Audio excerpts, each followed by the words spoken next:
Hampton and Richmond beat us 3 times last season, scored 11 goals and ended our dreams of promotion by beating us in the playoff semi-final.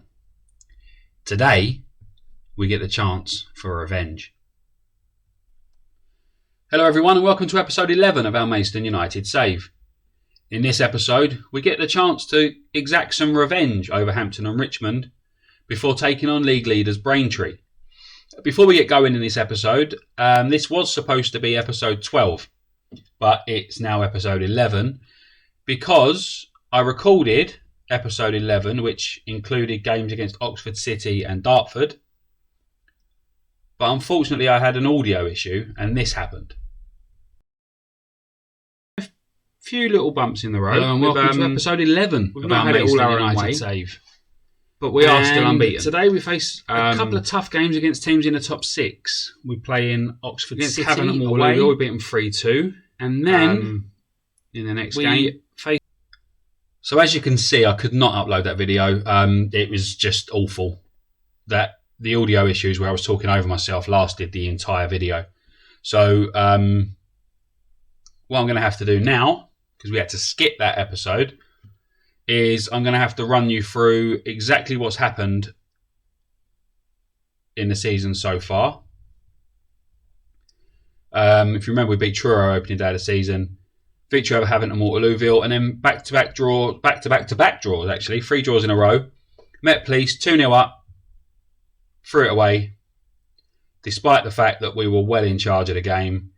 XG, shots, possession, everything, we were the better team, but they scored a 91st minute equaliser. And then Slough almost got a smash and grab victory, but a late penalty gave us the chance to equalise. Sam Corn missed it. Barham had already come off. And then McGlynn, it was in stoppage time, at the end of stoppage time, and then some, before McGlynn got our equaliser. If I didn't know any better, I'd say that the referee was keeping the game going until we equalised. Then we played Hungerford at home in a game where we battered them for the entire 90 minutes and couldn't score a goal. And we couldn't score a goal thanks to this man here, Luke Kearney, the goalkeeper. The defence played quite well anyway, but Kearney, an 8 rating, he should have got more. Should have got more than an 8. We had 20 shots on goal, 10 on target, an XG of 2.14. We had 16 corners. They didn't have a corner. They didn't have a shot on target. And they come away with a point. I'm disappointed in the fact that we didn't get a victory there, because we were all over them the entire 90 minutes. And we're tipped to win the league. So games like that we should be winning. But their goalkeeper was unbelievable. Then we got a 5-2 victory over Hemel Hempstead. Bounced back well. I don't think they liked the abuse, the players. I don't think the players liked the abuse they received from me after the Hungerford game. 5-0 up by half time. Bairn hat-trick. Barham with 2. And although Hemel Hempstead made a fist of it in the second half, it was over and done with, really, at the end of the 45 minutes. And then the first game of what should have been the last episode, Oxford City. It was pretty much a carbon copy of the Slough game in the fact that we were totally and utterly in charge for the 90 minutes. 51% possession, 2.24 XG, 29 shots, 10 on target. Disappointed that it was only 1 in 3. 1 in 3 of our shots we managed to get on target, with like a goal machine like Barham and players like Deacon playing as well. But it was the ultimate smash and grab victory for Oxford City. As a Palace fan in real life, it reminded me a bit of some of Roy Hodgson's games last season, like when Roy Hodgson was in charge of us. They managed 2 shots on goal the entire game, scored 1 of them, thanks to a long clearance from their goalkeeper that beat every single one of our players and allowed their striker to latch onto it. Ultimate smash and grab. Their goalkeeper played really well, actually, to keep us out. And that was our first defeat of the season, and our only defeat of the season up to now. We then played at home to Dartford, who at the time were top of the table. They went 1-0 up, but we regrouped and we picked up a narrow 2-1 victory in a game that was quite even. And another game, though, where we wasted a lot of our shots. 20 shots off in total, but only 6 on target. So, what's that? More than 3 times the amount of shots on target were off target. So, it could become an issue, but we're creating that many chances. So, it means we should score plenty of goals. And in the last 2 games, we have scored plenty of goals. We travelled to Billericay. The team we beat in the first round of the playoffs last season, and we absolutely annihilated them. Jack Barham hat-trick, Deacon Luque, and there was an own goal as well. An XG of 4.41, 22 shots on goal, 11 on target, 6-0 win. That was helped a little bit by the fact that they had a player sent off on 18 minutes. And then within 2 minutes of their player being sent off, we were ordered a penalty, scored that penalty, went 1-0 up. And I think that gave us the impetus to move on and score more goals. We did end the game with 10 men ourselves because McGlynn came on and within a couple of minutes was off injured. He's out for up to around 3 weeks. So Jack Barham, although Barham is going to be first choice anyway all season, I think, the way he's playing and the way he played last season, but he hasn't really got much competition. And then we played Three Bridges at home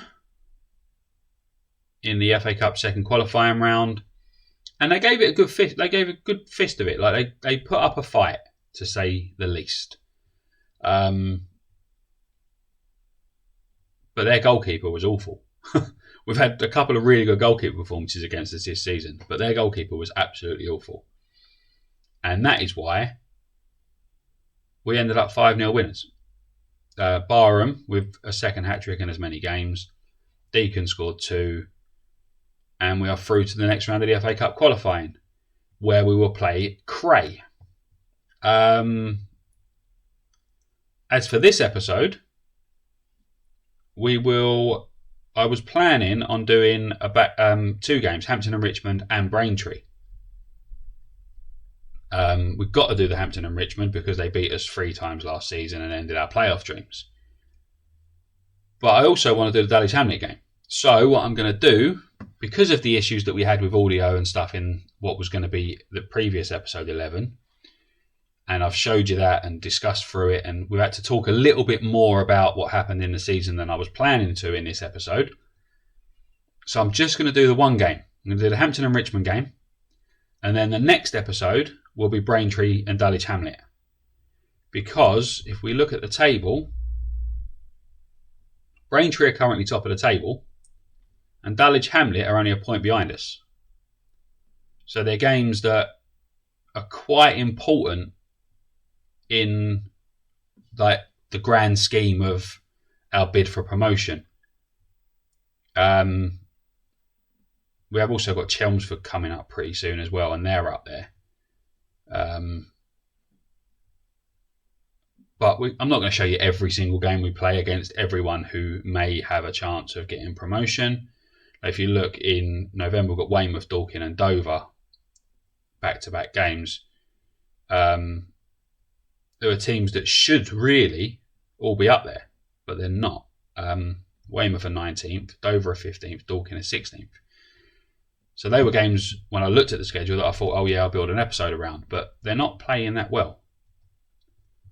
So we're going to be playing Hampton and Richmond in this episode with just the one game. And the team that's going to do so is House in goal, Hill, Bradley Green, Carragher, Trotman, Phillips, Corn, Booty, Deacon, Byrne and Barham up front. As mentioned, McGlynn's injured. And midfield-wise, I brought Lovett in, who I thought was going to play alongside Booty. But Corn has been brilliant this season so far. One of our best players, 7.21, 3 goals and 1 assist in 9 appearances. He did miss that penalty against Slough. But he's on a non-contract at the minute. I'm waiting. The players that are on a non-contract, I'm waiting to see if they do get any offers from anywhere else. And then I'll make my decision about whether or not I want to keep them. But for now, Corn and Bradley Green, 2 players who are on non-contracts, are starting players for us.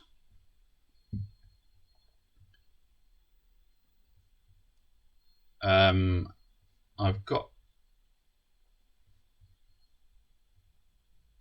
didn't look at the team there. We played an FA Cup game last, didn't we? So need to take away some of these subs. I can't. Anyway, it probably would have been those 2 that I took away. But this will be a good indication of how far we've come from last season. Hampton and Richmond beat us twice in the league, both 4-0 defeats. And then they beat us 3-2. I want them to pick up where they left off last time out. I was going to say we owe revenge, but I don't want to cause any players to go out there and put in any challenges to get them sent off early on. So we'll just pick up where we left off last time out. Like I said, this will be a massive indicator of how far we've come from last season. 2 4-0 defeats and a 3-2 playoff loss. If we can get a victory over them today, it's a massive positive. And here's Deacon if he can get the ball in. Hill has had his shot saved, but can we keep it alive? Corn, Barham, and somehow they've kept the ball out there. I think Sam Corn hit the ball against Barham. And then Barham turned, had a shot, cleared off the line. And I think Hampton and Richmond can be lucky that they got away with that. But here's another chance, and Booty with a corner in. And keep it alive. Booty's broke into the box here, but didn't play the correct pass. He turned back on himself and then lost possession. But we've still got it. We've still got the ball here. We've still got a chance. The highlight hasn't ended.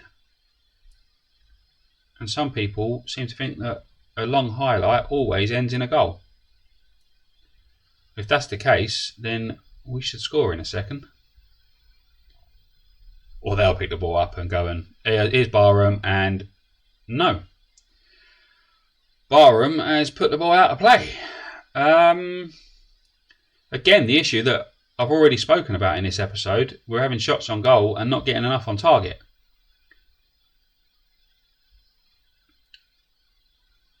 And I could say that we need to work the ball into the box. I could change and say work ball into box, but all of our chances that have gone wide or over have been from inside the box anyway. So there ain't really much I can do about that. But here's another break, and Ben, how's he miss that? Byrne broke in from the right, latched onto a decent pass and had the goal at his mercy.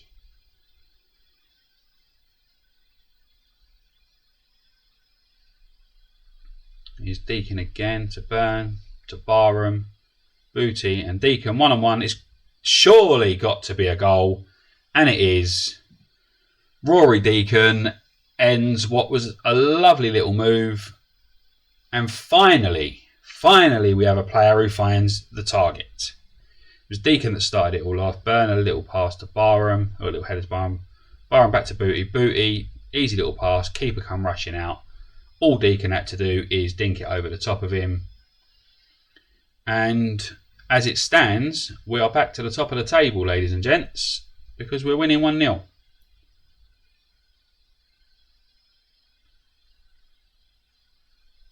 And Braintree, who were the previous league leaders, are 3-0 down at Dartford. But you just need to look at that. We should have this game dead and buried already. 14 shots on goal, 5 on target. Again, 1 in 3 nearly. An XG of 2.59, 5 corners, 58% possession, and we are only 1-0 up.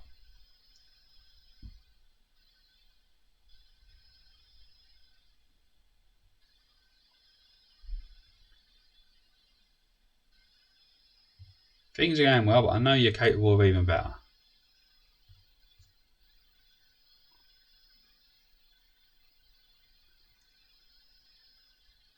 We haven't got any players that are really, really tired at the minute.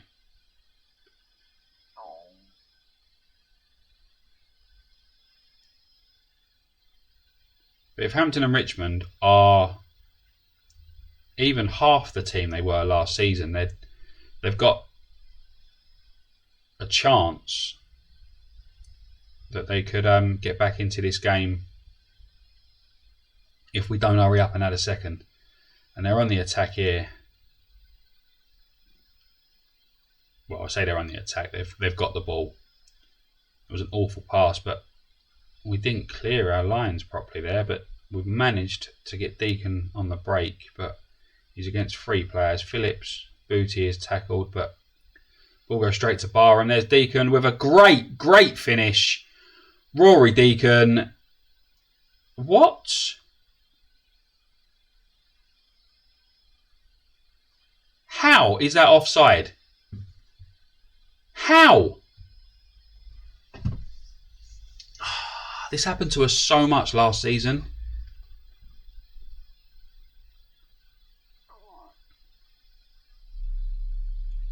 I don't know if it's just a part of the game now that there's so many VAR decisions in if you're playing in a higher division.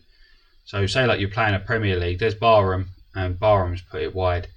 If you're playing as a Premier League team, like every other goal, there's a VAR review. So I don't know if it's like a hangover in the game from that. If it's a part of the game, obviously there's no VAR at this level, but they give you those offside decisions that go against you, and there's nothing to overturn it. But there is no way in the world Rory Deacon was offside. That's the wrong call from the linesman and the referee, and we've been denied, and Rory Deacon's been denied a fantastic goal that would really have put this game to bed. But we're attacking here again. Deacon plays it through. Booty, can he get a cross in this time? He does. Deacon, and there's an own goal, or it's been given to Rory Deacon, but it looked like a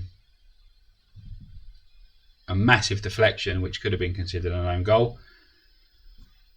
But it was Deacon again, ball in. Booty took it back to outside the area, put it in. Deacon, a weak shot, cannon back. He then got another weak shot off, and the ball has been turned into the net thanks to a massive deflection. Let's just pause this a sec while we make some changes. We will take Deacon's now on a hat trick, so we'll put Deacon over on the right. He's a bit tired, but we'll bring Luque on. I'm going to bring Adesanya on to play up front instead of Barham. Barham's been quite poor today, to be fair, and we will bring... No, we won't. We will bring Gallagher on for Booty and save him. We'll confirm the changes. We'll press play. And I don't know if you could see in the background, but there was a highlight just starting as I paused that game. And it ends and then goes to a different highlight afterwards. That's another thing that happens in the game quite a lot. Is the fact that if a highlight's just about to start as you press pause, you make some changes, you come back to the game and that highlight's ended. But we've been quite comfortable in this game. Hampton and Richmond haven't really had a chance, which is a massive change to last season when they completely outplayed us. And there's Deacon for his hat-trick, but the keeper makes a lovely save. Hampton and Richmond completely outplayed us in both league games last season, home and away. And then the first half of the playoff game, they completely outplayed us. We got back into the game. I think maybe they got a little bit complacent. But then they showed their quality at the end to pick up the victory. And this is a massive indicator that we are a much, much better team this season than what we were last season. Or Hampton and Richmond are a lot worse. But that is a fantastic victory. And actually a 3.97. They've only managed one shot on target the entire game. Every player that started the game gets over a 7 rating. With Byrne, Booty and Deacon all over an 8. And that, even though it's only 2-0, that's as good a performance as you're going to see. And I'm going to tell them that as well. Because that is a fantastic, fantastic performance that sends us back to the top of the table. Mainly thanks to Braintree getting beaten 3-0. Dulwich Hamlet have also lost to Hemel Hempstead, which puts them down in 7th. So, in our next episode, we take on 4th place Braintree and 7th place Dulwich. Two teams that are in or around, are in the playoff place at the minute, not in and around, and will fancy their chances of getting a big victory over the current league leaders, which is us, and which is very, very nice. We will praise Rory Deacon because he was absolutely superb in that last game. And there's confirmation that after 10 games we are top of the table. And that should mean that the season preview still sees us winning the league. And it does. And we now have 3 players in the Media Dream 11.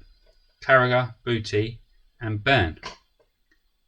Who for some reason is up there in a 4-4-2 as he plays on the right for us. And 2 of the key players of this season are ours. So it just shows just how good we are this season. It just shows that we are much, much better than we were. And hopefully we can keep this promotion march going a bit longer. Thank you very much for watching. If you enjoyed that episode, please do leave a like, comment below, subscribe to the channel, and I will see you again next time. Bye bye.